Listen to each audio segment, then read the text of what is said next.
Hey YouTube, this is Joey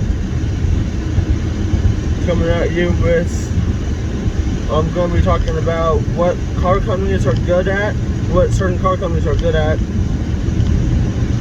so on and so forth. Let's start with Dodge. They're known for the muscle cars, like the Challenger and Chargers. In the past, they did have some issues with the engines failing at like 50,000 miles, but that was when Daimler had it. I don't know, since Fiat had got the company, I don't know if they fixed it, but just be on the lookout for them. Fords are good at their trucks. They're known for their trucks, like their F-150s, which have been bestsellers apparently for like 4 decades. Then they have their Super Duties. They have they came out with a 7.3 gas V8. I wish they came out with the 7.3 liter diesel again, like what they had in the 80s and 90s.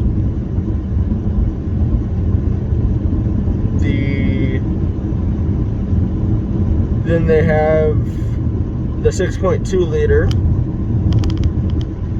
V8 gas engine, which to me, gas engines in bigger trucks are not, they're not good with gas mileage. Are diesel parts expensive? Yes, but they do last 5 times longer than gas engines. Sure, you might have to replace a few parts here and there, but all in all, instead of driving, like some people trade their vehicles in when they have like 150,000 miles, which I don't get why they do that.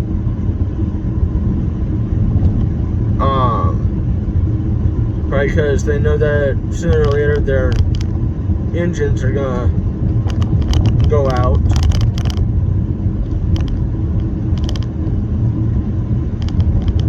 The diesels will go for like 500,000 miles plus,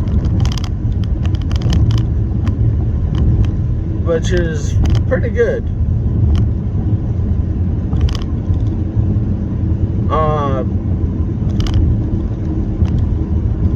Then there's Chevy, which is known for their cars, which they discontinued.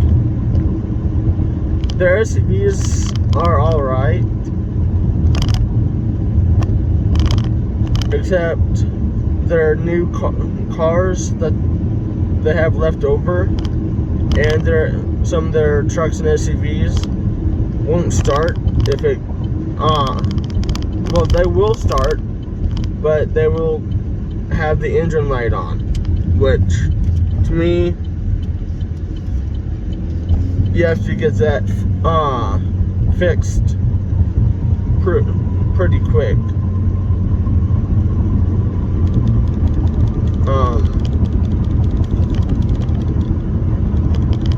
Other than that, their quality in vehicles are good.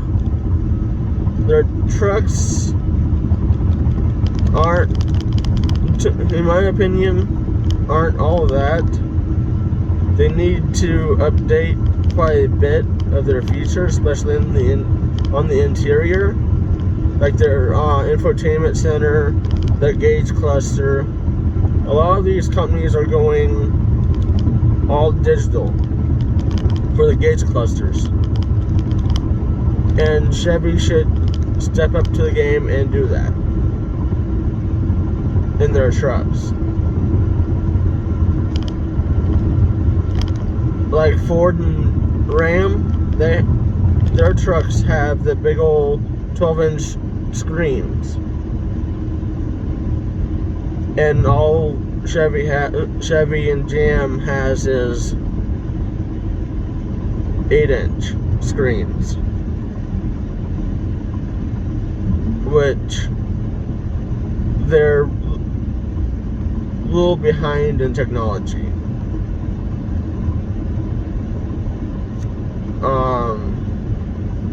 They do change their exterior looks, but as far as that goes, as that company goes, that's about it.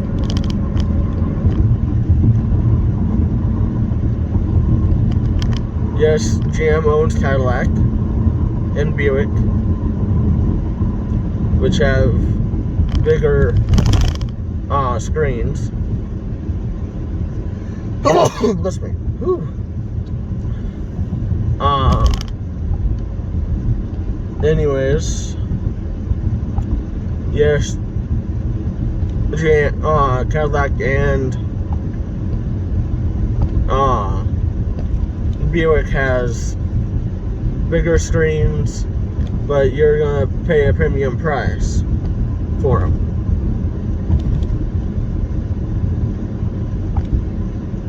Which, all in all, if you want premium, go right ahead.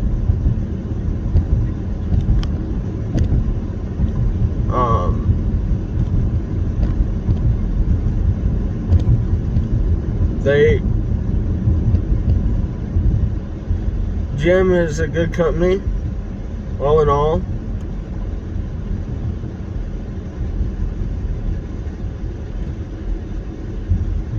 But other than that, they're just needing to update their interiors in their trucks, like their infotainment centers, gauge clusters,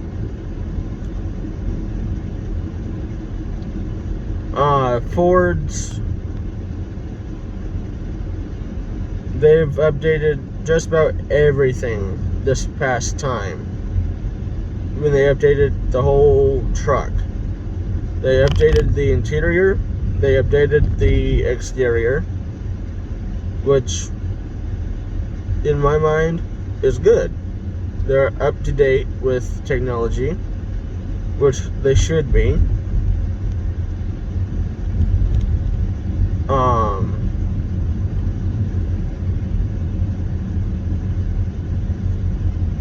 Rams have they've updated their interiors and exteriors, which is also a good thing, that they're up to date with technology.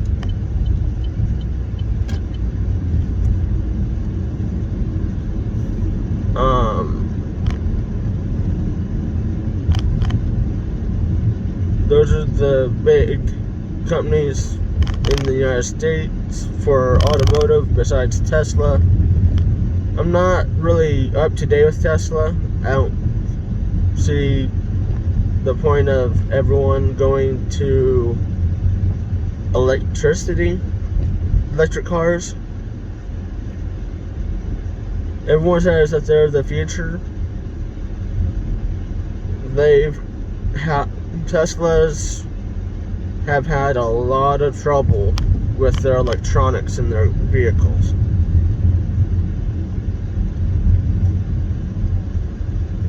Which they have been trying to fix, but there's also times where they go and fix it, then something else pops up later on down the road. Then they have to do another recall and all that. The European companies like BMW, Audi, Alfa Romeo, Mercedes-Benz, a lot of those companies are good. Mercedes-Benz is known for their quality, except for their veneers, but they've fixed that I know of.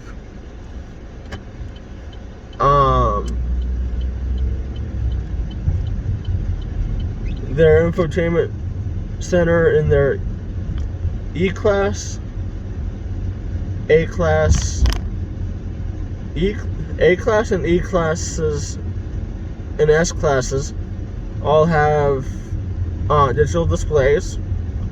It's a bit long, narrow screen that stretches from the driver's side to the passenger side,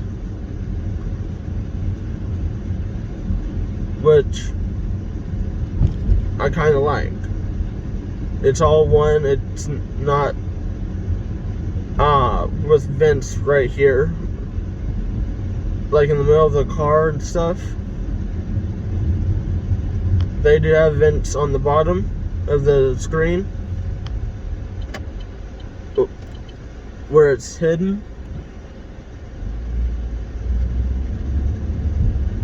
They do also have the vents on the side by the driver, the steering wheel, and the passenger side by the door.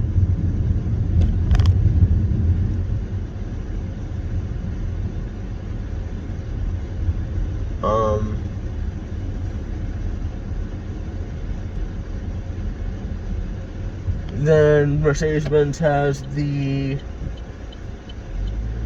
SUVs, the GLA, GLB,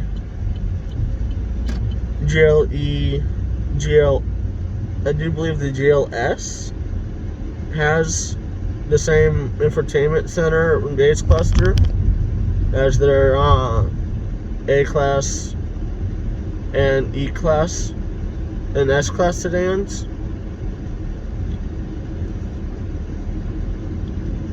To me, I prefer having an SUV, even though right now I'm driving a car because that's all I could afford at the time.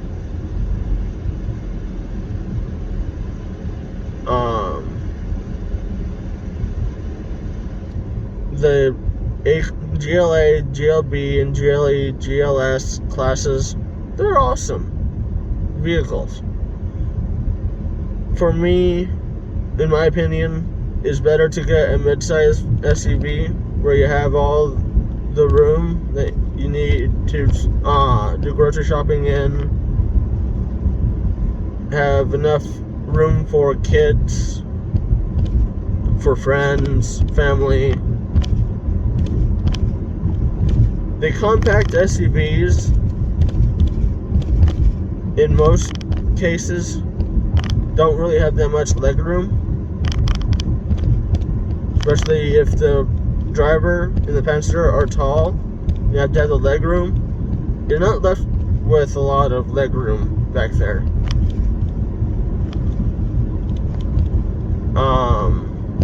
The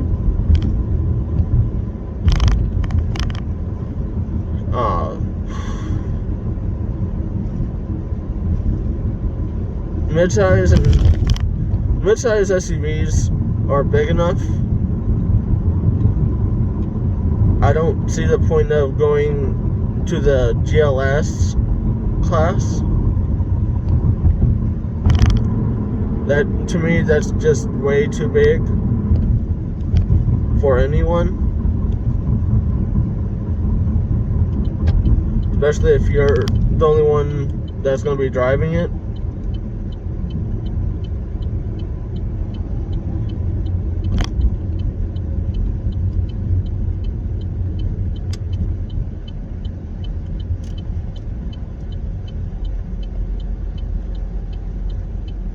I don't see the point of having a 7-seat SUV when most of the time you wouldn't use 5 if you're the only one in the vehicle most of the time.